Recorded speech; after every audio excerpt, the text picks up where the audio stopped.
পালিয়ে বিয়ে করে কি ঠিক করলাম আমরা? পালিয়ে মানে?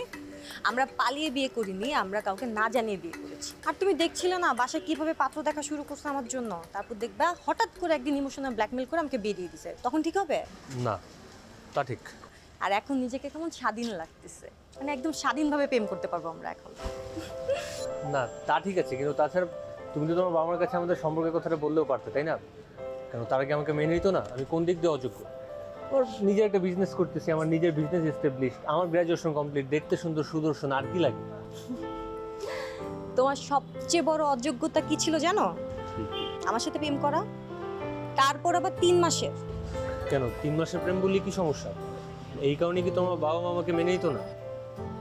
না সেটা ঠিক আছে, কিন্তু অ্যাকচুয়ালি আমার ফ্যামিলিতে না মানে প্রেমটা সাপোর্ট করে না, আর প্রেমের বিয়ে তো জীবনও না। না, তাও মানুষ তো একটা শেষ চেষ্টা তো করে। আচ্ছা বাদ দাও তো, পাস্ট ইজ পাস্ট।